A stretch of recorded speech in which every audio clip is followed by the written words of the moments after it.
In the shadowed heart of Montana's untamed wilderness, a chilling mystery unfolds as James Harmon, a rugged recluse, is found lifeless in his cabin, until his loyal French bulldog, Freckles, defies the grave itself.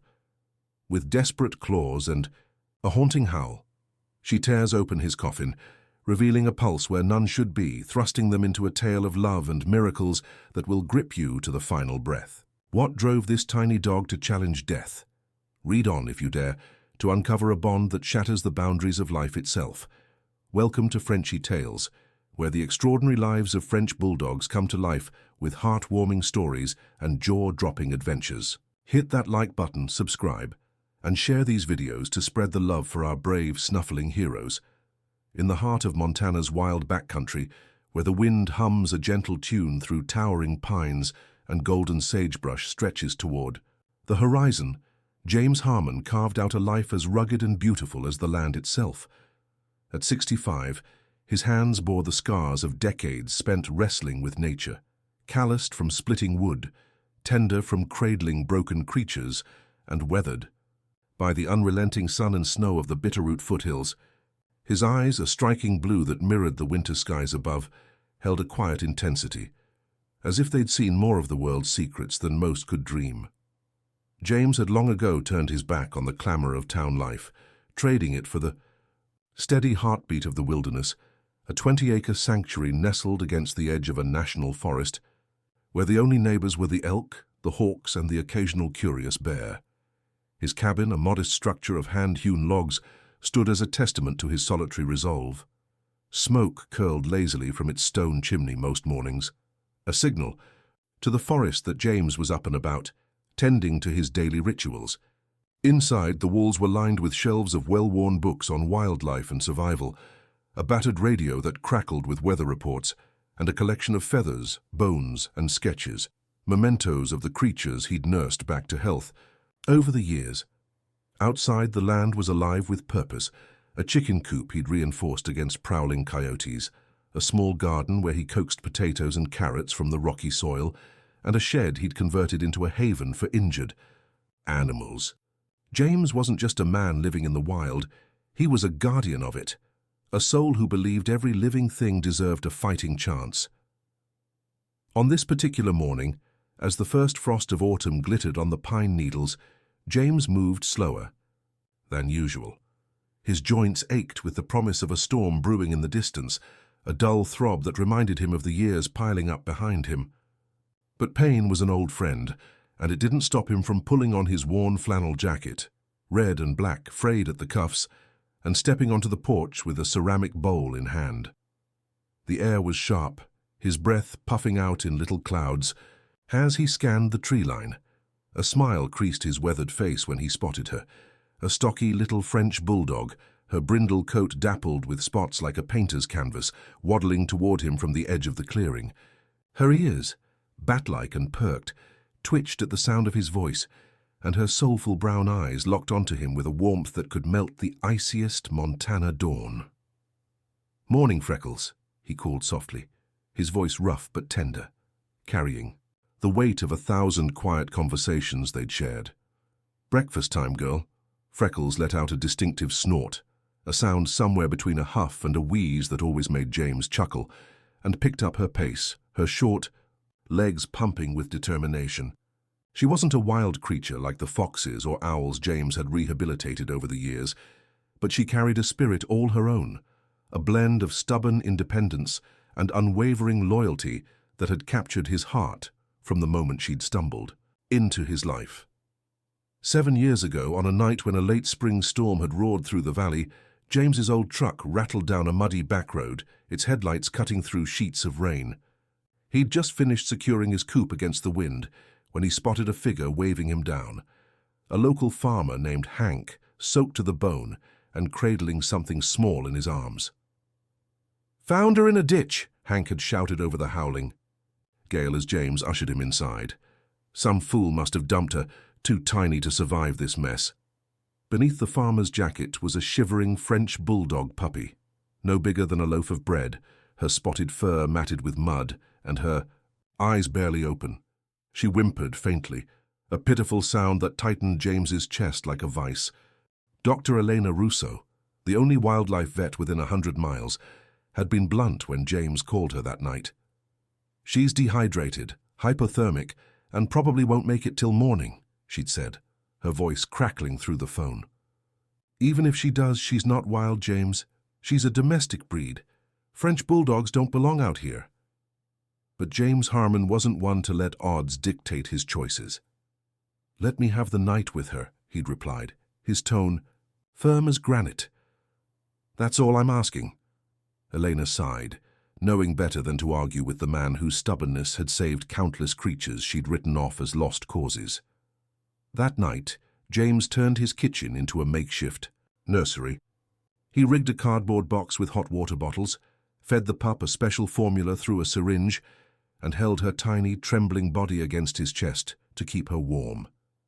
"You're a fighter, aren't you?" he murmured as she suckled weakly, her little snorts breaking the silence. "We just need to get you through tonight, Freckles." He named her for the constellation of spots across her coat, a nod to the resilience he saw in her, a spark of life refusing to flicker out. By dawn, when Hank and Elena returned expecting the worst, they found the puppy still breathing, her eyes fluttering open to reveal a deep, trusting brown. "Well, I'll be damned," Elena had muttered, a rare smile tugging at her lips. "You've got a knack for miracles, James." Freckles grew into a sturdy little dog, her compact frame belying a spirit as big as the mountains. She wasn't like the wild animals James released back into the forest. She chose to stay, roaming his property by day and curling up on the porch at night. He never forced her inside, respecting the wild streak that lingered in her soul, and she repaid him with a devotion that went beyond words. She'd greet him each morning with a wagging stump of a tail, follow him as he checked his traps or fed the birds, and sit beside him on quiet evenings, her snuffling breaths a steady rhythm against the chorus of crickets and wind. To James, she was more than a pet. She was a companion, a piece of his heart he hadn't known was missing until she filled it. Now, as he set the bowl of kibble and scraps on the porch and retreated to watch through the window, Freckles approached with her usual dignity. She sniffed the offering, gave a satisfied snort and began to eat, her ears flicking at the rustle of leaves in the breeze. James leaned against the glass, his breath fogging the pain, and felt a warmth spread through him despite the chill. The world could be a hard place, cold and unforgiving, but here in this moment, with Freckles and the Montana wilderness stretching out before him, it was perfect. Little did he know, their story was only beginning, and the bond they'd forged would soon defy the very laws of life and death. The seasons turned like pages in a book James Harmon had long since memorized, each one bringing its own rhythm to the Montana wilderness he called home. Spring painted the hills with wildflowers, summer baked the earth under a relentless sun, autumn set the pines ablaze with gold, and winter draped everything in a hush of snow. Through it all, Freckles the French bulldog remained a constant, a small brindle beacon of warmth in James's quiet life. She wasn't the fastest or the fiercest creature on his 20 acres, but she had a presence that filled the space around her, a blend of goofy charm and quiet strength that made her impossible to ignore. Her snorts and snuffles became the soundtrack to James's days, as familiar as the creak of his porch boards or the distant call of a hawk circling overhead. Their bond wasn't forged in the dramatic rescues James was known for. No daring midnight, treks to save her from a predator's jaws, or painstaking months nursing her back from the brink. Freckles had come to him fragile but whole, a survivor who'd already fought her first battle against abandonment. What grew between them was slower, steadier, a partnership built on mutual trust and unspoken understanding. James didn't cage her or leash her. He let her roam the property as she pleased, trusting her to return. And she always did, her short legs carrying her back to the cabin with a wagging tail and a look in her brown eyes that said, "This is home." In return, he gave her space to be herself, not a lapdog or a house pet, but a free spirit who chose his company over the vastness beyond.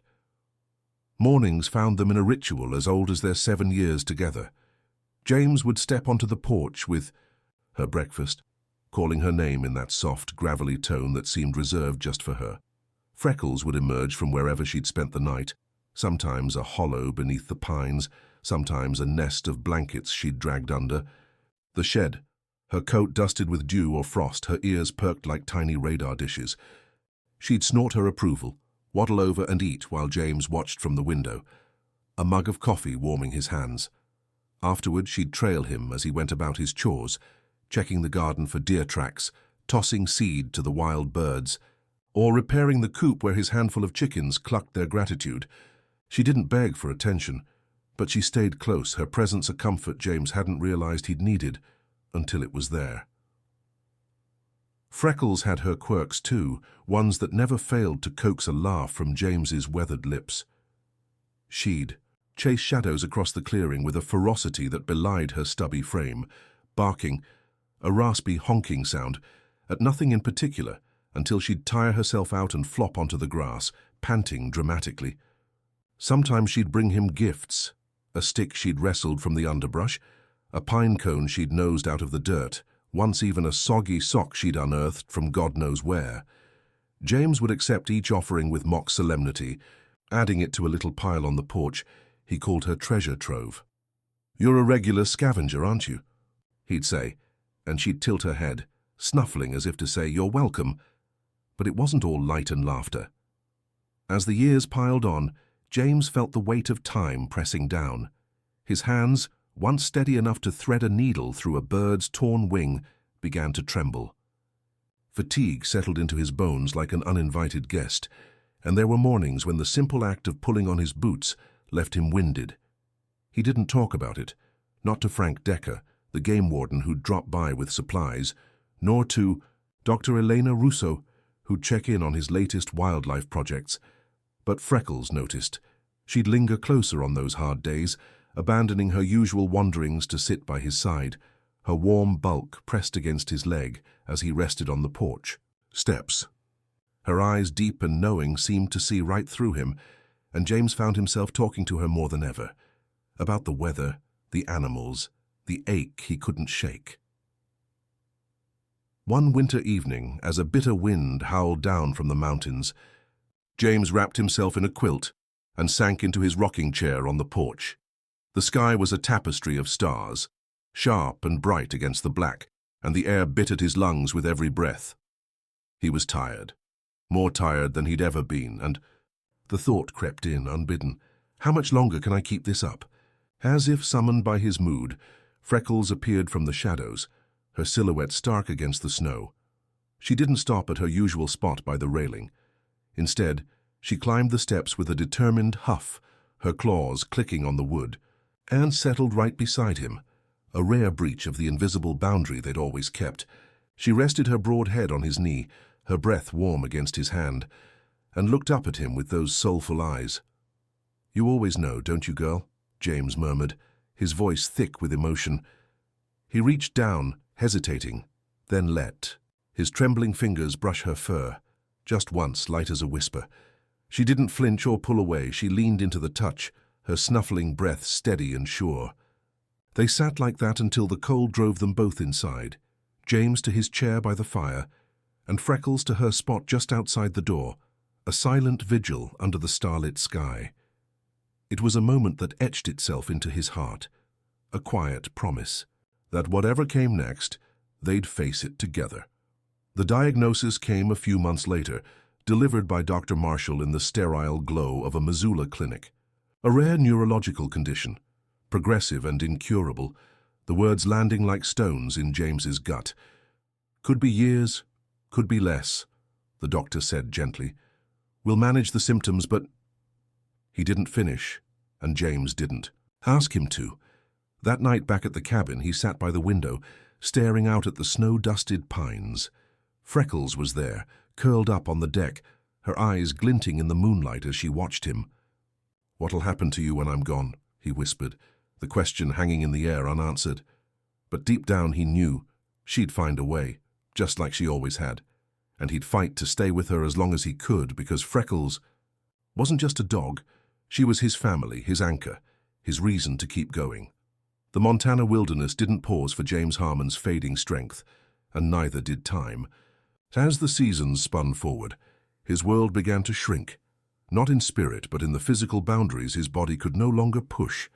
The trembling in his hands worsened, turning simple tasks like splitting wood or tying a knot into battles he didn't always win.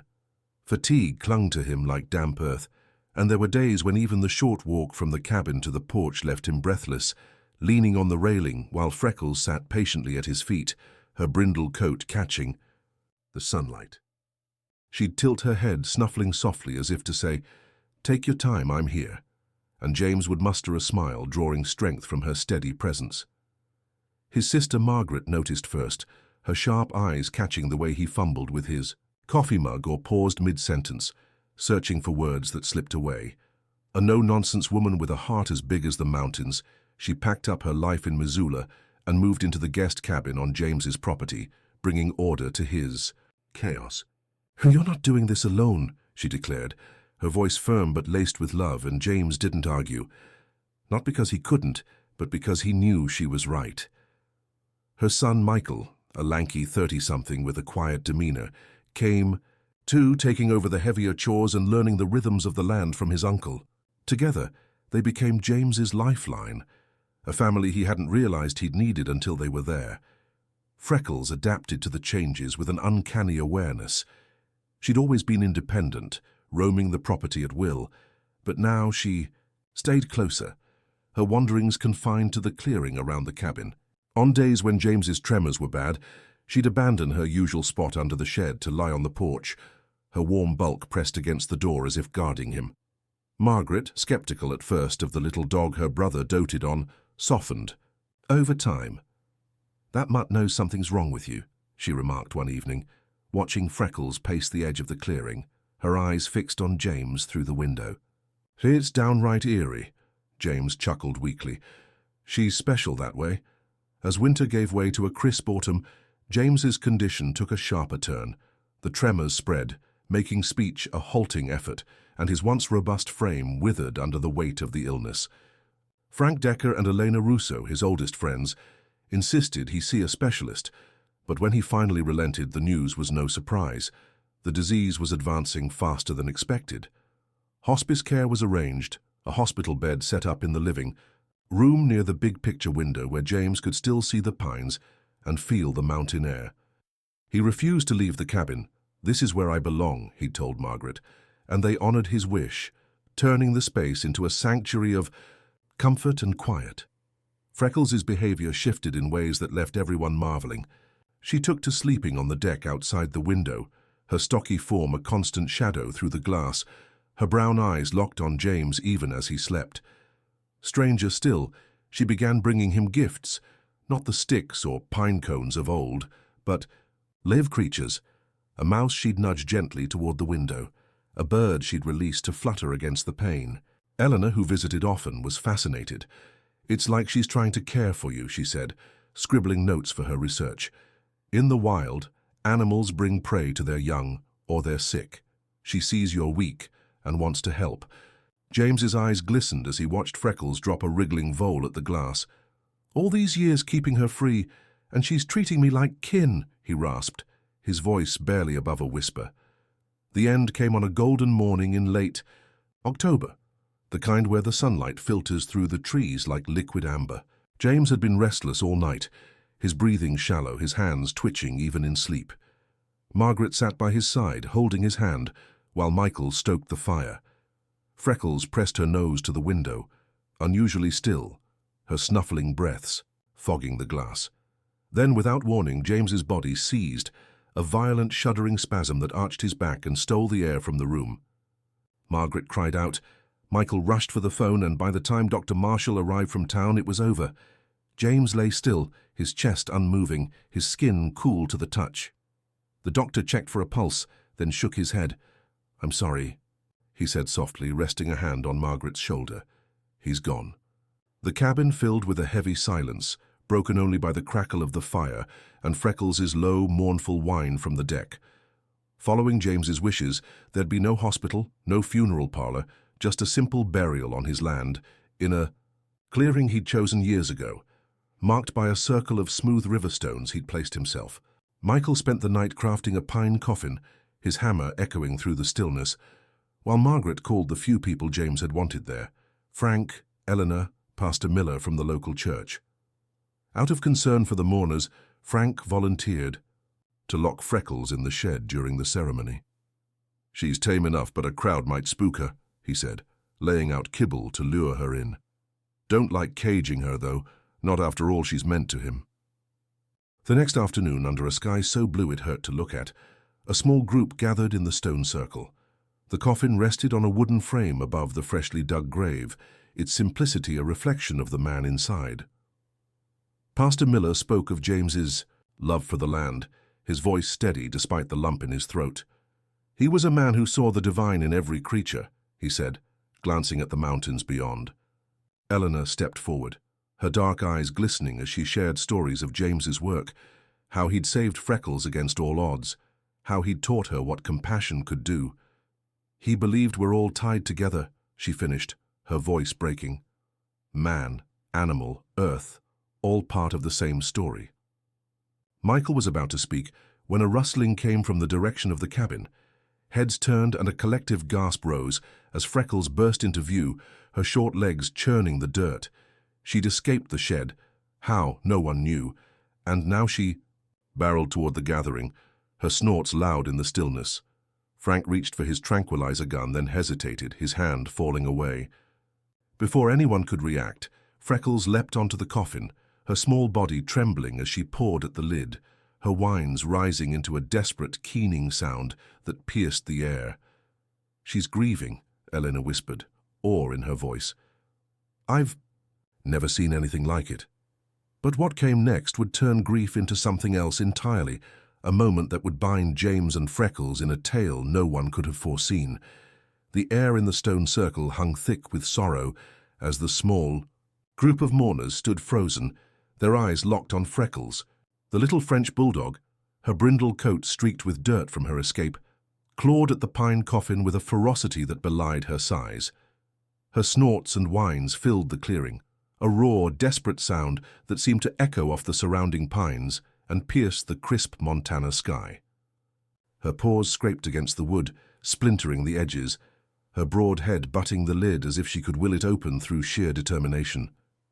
The mourners, Pastor Miller, Eleanor, Frank, Margaret, Michael, and a handful of neighbors, watched, in stunned silence torn between alarm and awe. "She's lost it," someone muttered, stepping back as Freckles' efforts grew more frantic. Frank shifted uneasily, his hand hovering near his sidearm, but the look in his eyes said he couldn't bring himself to stop her. Not this dog, not after everything she'd been to James. Margaret clutched Michael's arm, her face pale. "Should we pull her off?" she whispered, but before anyone could move, Freckles let out a high-pitched yelp, a sound so sharp it cut through the tension like a blade, and threw her weight against the lid one last time. The simple latch, crafted by Michael's hands, gave way with a crack, and the coffin's top shifted, a sliver of darkness opening beneath it. What happened next unfolded in a heartbeat, yet it felt like time itself, slowed to bear witness. Freckles thrust her muzzle into the gap, widening it with her paws, her snuffling breaths loud in the stillness. The lid tilted further, then fell aside with a soft thud, revealing James's still form within. His face was ashen, his hands folded across his chest, his flannel shirt untouched by the chaos above. A collective gasp rose from the group. Some turned away, unable to look, while others leaned closer, drawn by an instinct they couldn't name. Then, impossibly, James's chest rose. It was faint, a shallow lift that might have been a trick of the light, but Elena saw it first. "Wait," she breathed, her voice trembling. "Did you see that?" Dr. Marshall pushed through the crowd, his professional calm shattered as he dropped to his knees beside the coffin. He pressed 2 fingers to James's wrist, then his neck, his brow furrowing in disbelief. "There's a pulse," he said, loud enough for all to hear. "Weak, but it's there." Margaret gasped, a sob breaking free as she rushed forward. "He's alive!" she cried, her hands hovering over her brother as if afraid to touch him. The doctor nodded, still checking, his voice rising with urgency. "He's breathing. Barely, but he is. This is This is impossible. Freckles backed away, her small body trembling, her brown eyes fixed on James as the mourners erupted into chaos. Michael dialed emergency services, his words tumbling over each other as he shouted into the phone. "We need an ambulance, now! He's alive, I don't know how, but he's alive!" Pastor Miller sank to his knees, murmuring a prayer, while Eleanor grabbed her notebook, scribbling furiously as if documenting the moment could make sense of it. Frank just stared, his mouth agape, muttering, "That little dog, she knew." Dr. Marshall worked quickly, his hands steady despite the shock etched on his face. He tilted James's head to clear his airway, checked his pupils, pinpoints in the blue, and pressed on his chest to coax the faint rhythm of life. "I've heard of catalepsy," he said more to himself than the others, "a condition where the body mimics death, no pulse, no breath detectable without equipment. It's rare, tied to neurological disorders like his, but—" He shook his head, glancing at Freckles, who now sat panting at the edge of the circle.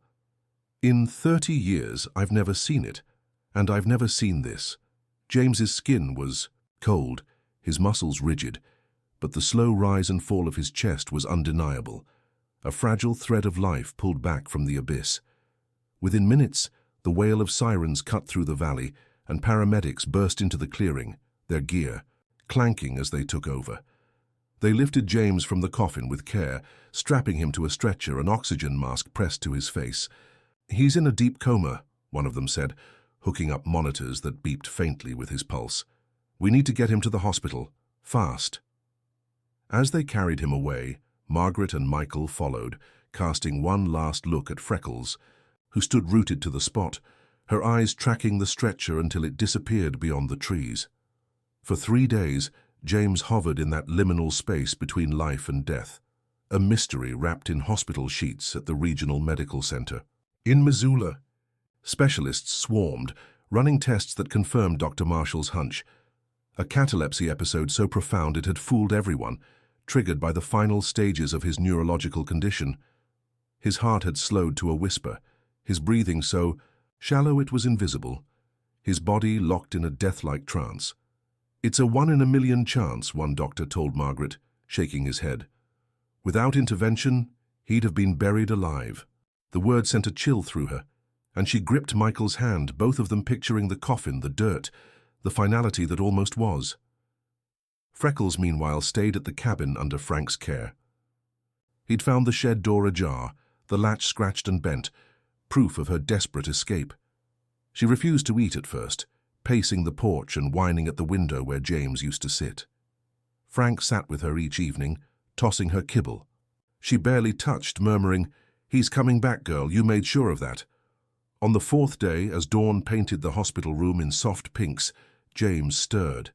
His eyes fluttered open, clouded but alive, and his first word was a rasp. "Freckles!" Michael, dozing in a chair beside him, jolted awake and squeezed his hand. "She's at home, Uncle James," he said, tears streaking his face. "She saved you." A ghost of a smile touched James's lips, weak but real. "She always was. The special one," he whispered, his voice fading as he slipped back into a healing sleep. The news spread like wildfire, first through the hospital, then the small mountain community, and beyond. Reporters clamored for details, calling it a miracle, a mystery, a testament to the bond between man and dog. But for those who'd been there, who'd seen Freckles claw her way to James, it was something more. A love so fierce it defied death itself. A little French bulldog who'd refused to let her best friend go. The road back to the cabin was a quiet one. The rumble of Michael's truck the only sound as James sat in the passenger seat, his frail frame bundled in a quilt Margaret had tucked around him. 6 weeks had passed since that autumn day in the stone circle. 6 weeks of hospital lights, beeping monitors, and doctors marveling at a recovery they couldn't fully explain. His neurological condition hadn't vanished. It lingered like a shadow, promising an uncertain future.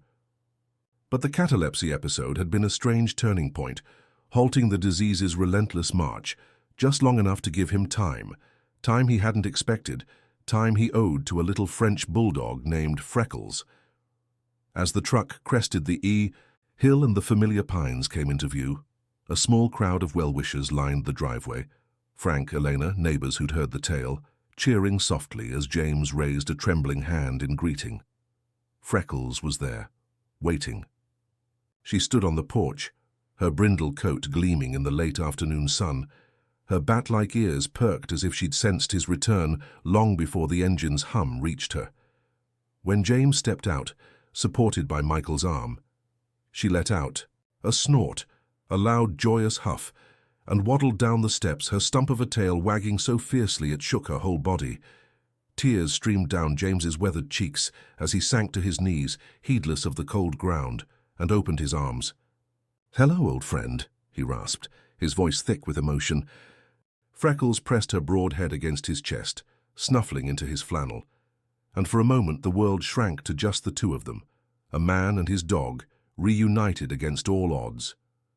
Recovery was slow, a dance of small victories and quiet days. James couldn't roam the property anymore, but Michael had installed a recliner by the picture window, angled perfectly to catch the sweep of the mountains and the clearing where Freckles played. Margaret stayed on, her brisk efficiency softening into a gentle care that kept the cabin running, while Michael took up James's mantle, tending the garden and the chickens with a reverence learned from his uncle. Freckles resumed her rhythms, roaming by day and returning at dusk, but there was a new attentiveness in her. She'd linger near the window, her brown eyes fixed on James, or drop her latest treasure, a twig, a feather, closer to the glass, where he could see. On clear nights, she'd climb the steps and sit beside him on the porch, her warm bulk a steady comfort as they watched the stars together. The story of James and Freckles rippled outward, transforming from a local marvel into a legend that echoed across Montana and beyond. Journalists camped out, snapping photos of the cabin and Freckles, dubbing her the dog who defied death. Eleanor fielded calls from researchers worldwide, her voice steady as she explained to packed lecture halls, "Animals sense things. We can't. Seizures, illness, maybe even life when we've missed it. But this is beyond science. It's a bond that rewrote the rules." Documentaries followed, their crews trailing Freckles as she waddled through the snow, and wildlife experts revisited rehabilitation protocols, citing James's unconventional love as a model of connection over control. But the true miracle unfolded in the quiet moments, away from the cameras and the headlines. One crisp winter morning, as snowflakes drifted past the window, Elena arrived to find James smiling, a rare, full grin that lit his tired eyes. Outside, Freckles romped in the clearing with 3 tiny pups, their brindle coats a mirror of hers, born to a stray she'd met on her wanderings. "She's got a family now," James said proudly, his voice stronger than it had been in months. "Right here where she knows they're safe." Eleanor settled beside him, watching the pups tumble over each other under Freckles' watchful eye. "It's incredible," she agreed. "She's wild in her way, yet she chose this place, chose you." Spring brought new life to the mountains, and with it, a deeper peace. Freckles led her pups into the forest each evening, teaching them to sniff and explore, then guided them back at dawn, their yips filling the air as James watched from his chair. The tale of their bond became a touchstone, a story told around campfires, studied in classrooms, whispered in awe. But for James, it wasn't about the fame or the mystery. It was about the dog who'd clawed him back from the grave, the friend who'd given him a second chance to see the sun rise over the pines he loved. One evening, as dusk settled over the valley, James sat on the porch, a blanket draped over his shoulders. Freckles climbed the steps, her pups trailing behind and curled up beside him, her head resting on his knee. He ran a trembling hand over her fur, feeling the warmth of her life against his, and looked out at the wilderness they'd shared. "You showed me something, girl," he murmured, his voice soft but clear. "That love doesn't bend to rules, not time, not sickness, not even death. It's bigger than all of it," she snorted in reply, a sound that held all the agreement he needed. And they sat there, man and dog, as the stars blinked awake above. In that powerful unspoken truth lay the message of their story. That connection, raw, real and relentless, can bridge any divide, defy any fate. James and Freckles weren't just a man and his pet. They were proof that love, in its purest form, is a force of nature itself, wild, free, and unbreakable. Each morning, as he woke to her familiar snuffle at the window, James felt a gratitude that no illness could dim, a certainty that somewhere, in the vast Montana wilds, a piece of his spirit ran with her, forever bound to the little dog who'd refused to let him go. And in that bond, they'd left a legacy, not just of survival, but of a love so strong it turned back the hands of death, a beacon of hope for anyone listening, a reminder that the smallest hearts can hold the greatest power.